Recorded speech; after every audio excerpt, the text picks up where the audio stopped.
back to Schoolhouse Cracked. As always, with me is Mr. Brett Derickson, longtime teacher, veteran administrator, school leader, and educational thought provoker.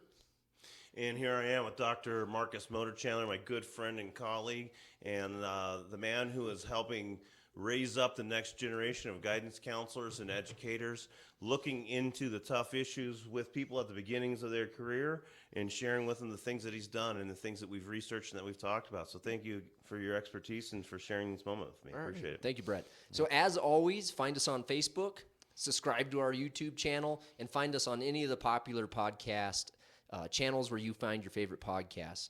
So today, Brett, we're going to get into a topic that really has been in the public domain for several years, but the nature of the conversation has changed pretty dramatically over those years, and it's the impact of COVID on schools and what COVID in schools in the fall might look like. Yeah. Before you tell your story from the trenches, which is important for our audience to hear, I think it's one of those kind of moments in time that everybody who listens and thinks about this is going to have their own version of what you're going to share. I'll just say this. My son got back from Arizona playing baseball. He comes back from playing baseball, and there's a COVID outbreak on his team. It's July 12th today, and families and kids coming back with COVID, sick. Not the kind of illness that had us, in prayer and petition when we heard our colleagues and students and families get sick a year ago. Shutting down, filling hospitals. Yeah, but definitely the kind that disturbs life and makes the COVID and its variants real again. And here we are now, maybe not getting a chance to play in the state baseball tournament coming up. And that's just all to say, it's the middle of the summertime, and we haven't gone into the schoolhouses yet, and we haven't been packed into our rooms, our hallways, our gymnasiums, and our cafeterias. Do you mind sharing your story? Yeah, absolutely. And it's, this is a story I thought about sharing when we decided to talk about this episode based off some audience feedback. And it ended up being timely because I knew this had just happened with your son. I didn't know the details. But one of the things that is a bit of a soapbox issue for me is, we've been hearing as public educators and parents, I know you've been hearing it too, is learning loss. Like our kids are are losing all this learning from either school closures or periods of time on remote learning. And I want to circle back even to before learning loss. And, early in the pandemic, we as educators didn't know a whole lot about what this would look like in schools. We shut down in March. But before March, it was the day before spring break for my school where I was a principal. And, we didn't have a lot of information. It was still all relatively new. And I remember having an emergency meeting after school on Wednesday in March where nobody shut down yet, but we had these fears. Nobody really knew what was going on. And I told the staff, hey, I don't want you to start planning all these different contingencies. I loved my staff. They were excellent teachers, excellent planners. But I also knew that in the light of an unforeseen event, they would go into planning mode to support our children. And the intent was absolutely positive. But I told them, I don't want you planning lessons that you may be sending home via mail or emailing or doing online. We don't know what this is going to look like. I want you to be present for your children. That's the most important thing right now because they don't know what life's going to look like. And so that connection is ultimately going to carry them through whatever comes next, and none of us knew. Thursday happens. We get a little bit more information. I told them the same thing. Be there for your kids. Friday, they go on spring break. We don't know what's going to happen. We'd like to see them back. We don't know if we're going to see them back. Then Friday morning, before spring break, we get the notification the state and the nation is shutting down. And so,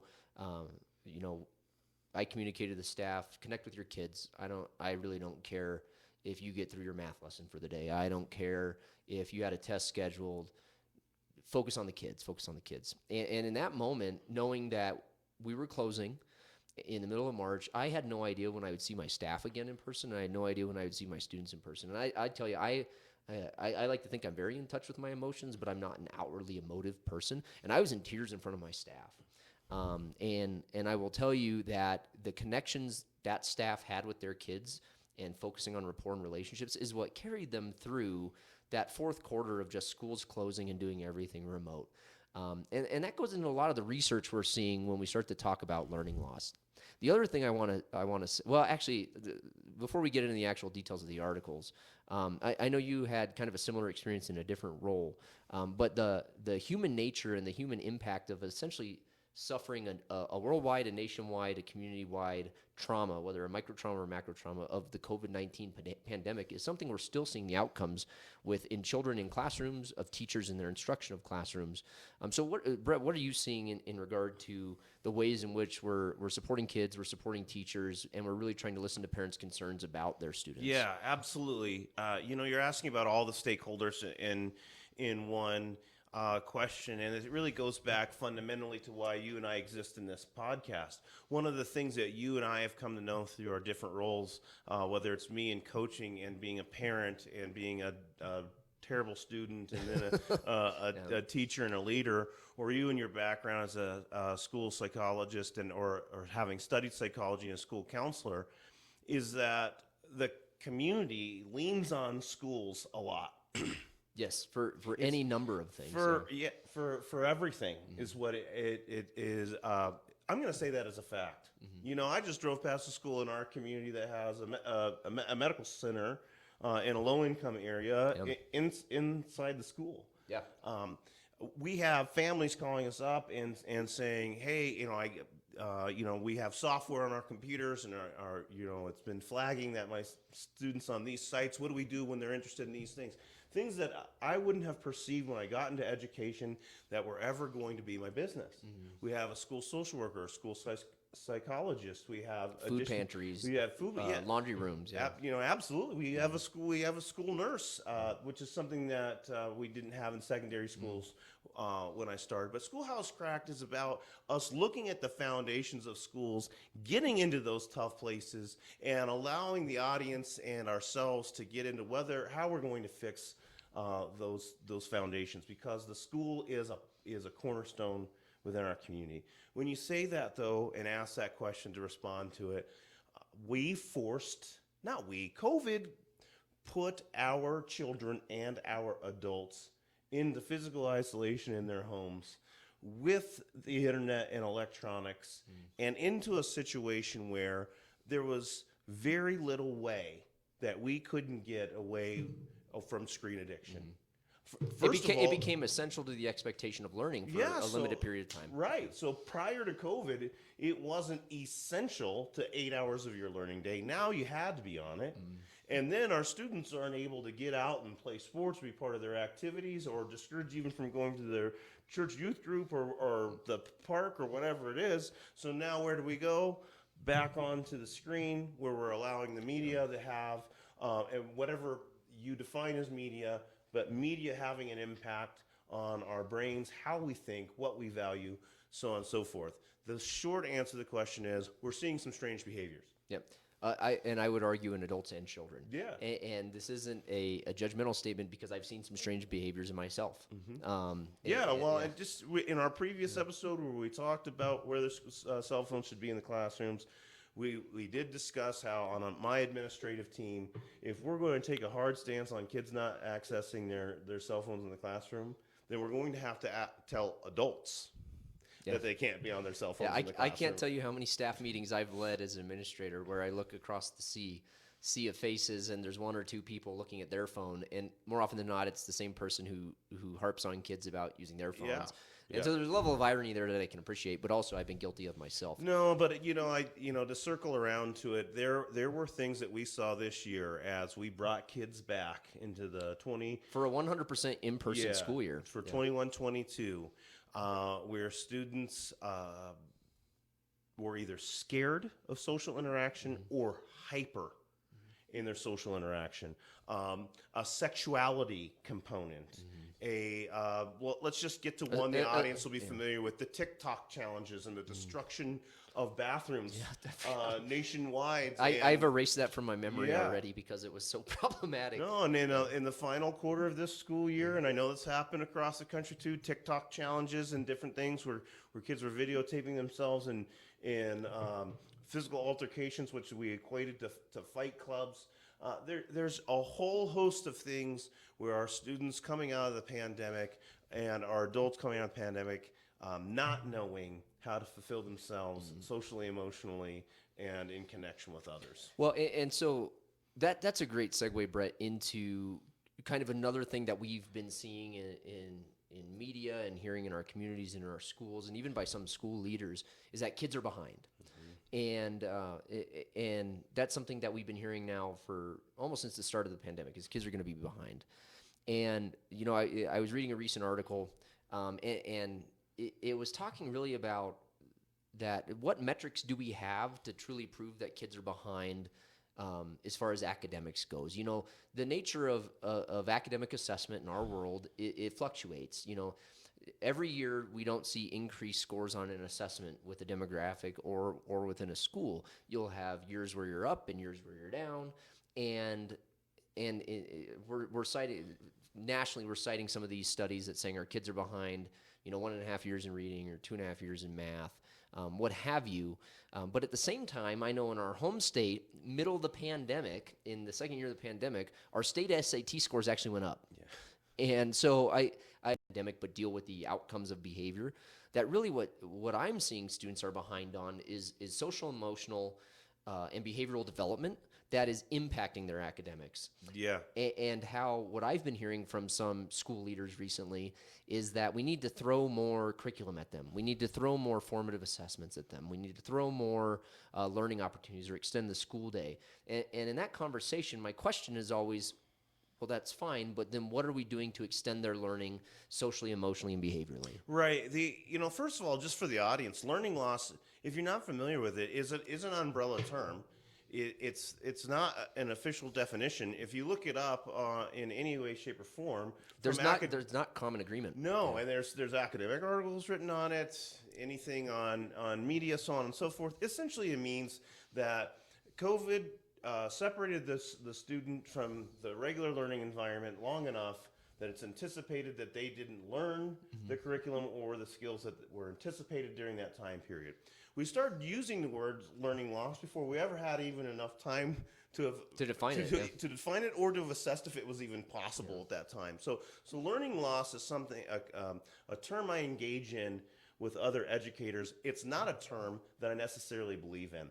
And I know that this sounds... And it can mean something different for each educator. Absolutely. And it's always going to lead to the question, well, how do you know? So I've got two little just anecdotes to help us frame the research that we'll share.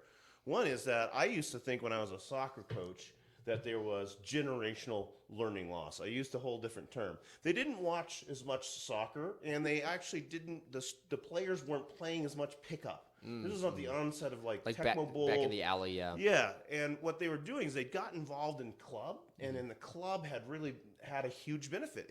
The players were much more technical than when I grew up playing. Right. They had unbelievable individual skill sets, but I found myself not working as much on the technical skills, but having to teach the bigger picture of the game to high school students, because they hadn't experienced the team interaction, the team dynamic, the flow of the game. Movement without the ball, so on and so forth. The whole point is with COVID, are there things that students didn't learn because of the time and the variables that happen to their learning environment? Probably. On the other side, just like I mentioned about the technical soccer player developed, there's a whole lot of things that they did learn. Skill sets and things that they came away with that have given us a chance to springboard out of COVID and wonder a little bit more about what were we trying to learn anyways. My own segue into that was we were in a PLC meeting with teachers who had identified a specific skill, and it was writing. And the students, they don't write, they can't write, they don't want to write. They're behind in their writing ability. Everything was behind. They're not going to be ready for high school. And so we brought in some writing samples. We had a really good PLC, and at the end of it, you and I looked at each other with essentially two ideas. One is there's no loss there; they're writing really well. It's all what you're looking for. I was quite happy with the structural and organization and style of writing that our and the level of critical thinking and the use of evidence. Absolutely, I had no complaints. On the other end of it, I couldn't understand what was meaningful about what they were writing about. And so I wonder if COVID might be revealing a more critical child about what they're being engaged in. Yeah, that's an excellent point. Yeah. And so one of the things that that inevitably came out of taking a deeper dive into this over the last year is we haven't formally defined learning loss. We basically have informally in the community identified it as the quote they're behind, but we also haven't defined what behind means. And so I started to look at the causes of what would have caused behind, because I didn't truly believe that remote learning or hybrid learning was the sole perpetrator of quote learning loss. And you know, Brett, I watched you lead a really neat hybrid learning model and fully synchronous learning model that I mean, the teachers absolutely killed it. It was a huge ask of the teachers, absolutely. But as a result, that group of students who engaged in that totally synchronous learning and that hybrid learning model that was fully synchronous had a different skill set going into that next grade level that the students who didn't engage in that had.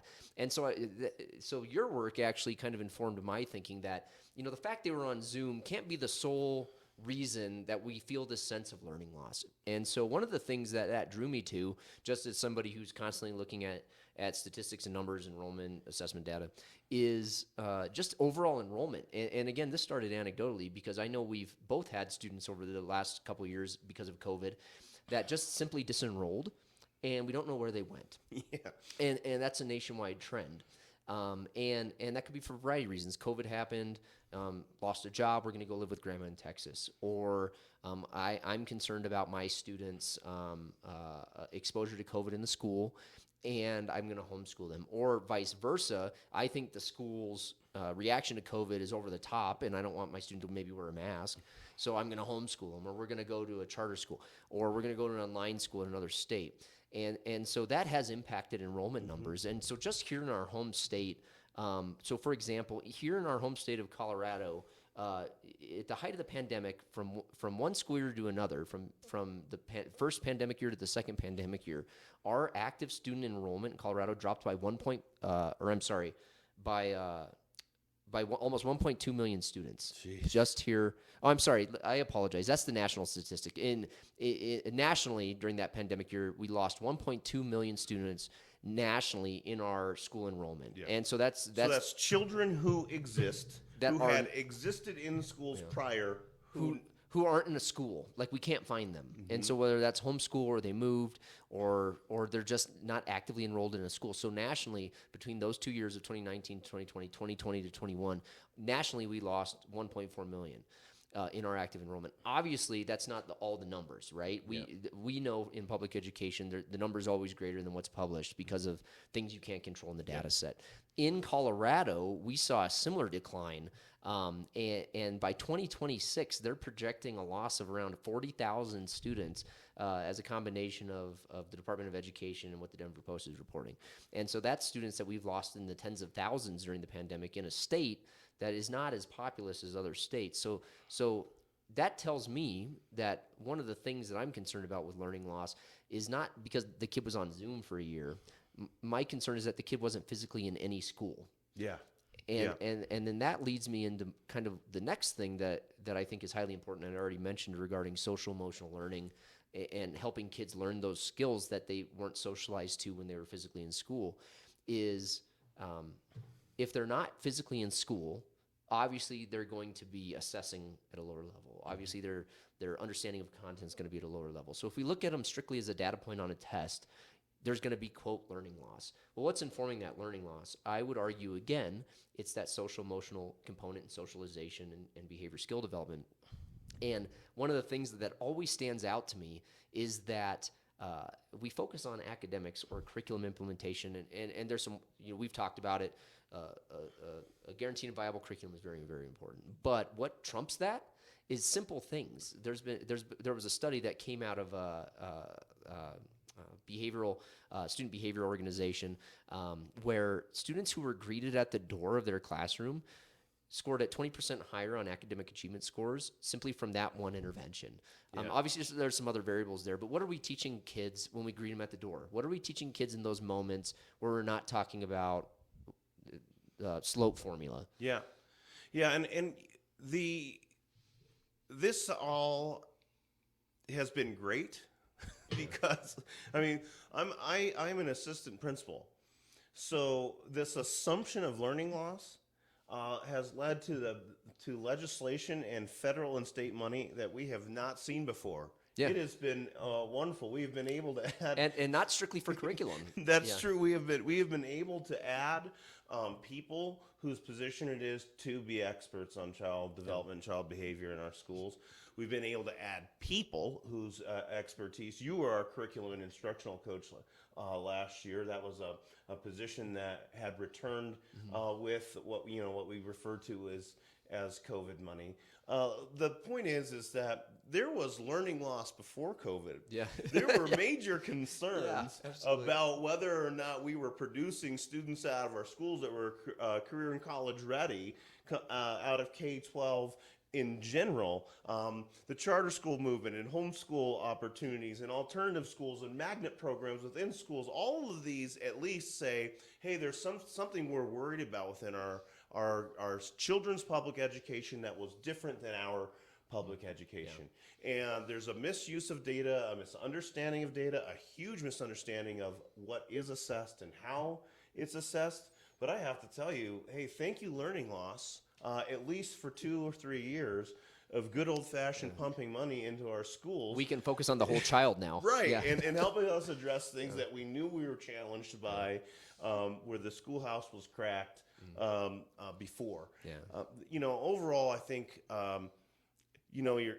you're making 2 huge points. What are we measuring in the first place? How are we sure that what we're measuring is actually informing us? And B, what really, really matters? If other schools are going to begin to compete with the public school, and I don't want, this is not insulting one bit or the other. Private schools, charter schools, online programs, none of those are a threat to me as somebody who's a career public educator. But in my sphere, can we take a step back right now and look at what we really want the kids to know and be able to do? And the truth of the matter is that you've seen me try to tutor pre-algebra students, and I have to find other students to help students. For context, Brett taught history, business, right. Pedagogically very sound, but I would not ask him to do my taxes. Right. But that being said, I don't know that a mastery of every thing that we're measuring, that a 7th grader, 6th, 7th, 8th, 9th, 10th, 11th, 12th grader is something that they have to master. Right now, I think COVID has, to bring it back to the question you've asked me, help us at least face the fact that we do have self-harm issues, that we do have students who are hurting, and they're coming into our schools, and oftentimes students that are hurting other kids. How many times have you heard the term bullying? We've got a podcast set up in the future about what is bullying and how schools deal with and handle that. What's the community responsibilities there? But the point of the matter is, what do I want a student to know and be able to do? I want them to be able to advocate for themselves. I want them to wonder and be curious and have the academic skills to follow up on wonder and curiosity. And I'm not so sure that COVID can be blamed for every deficiency that we might perceive. Absolutely, I'd agree. As public educators, I can't speak for the nation, obviously, of public educators, but in the organizations I've worked with and over my career, I have always had an existential guilt that we are failing students by not focusing on skills beyond core academics.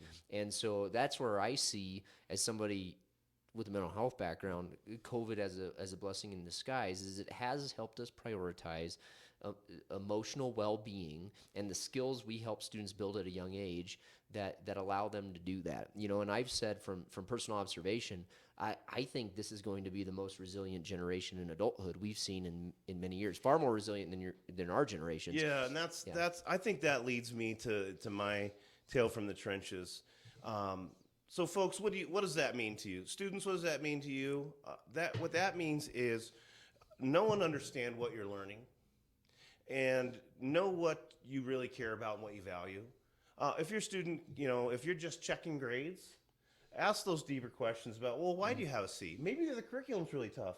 Maybe that teacher's one of those less grace teachers on timeliness, and your student really needs to focus in that area about prioritizing their homework or their bell work or whatever it is in that place.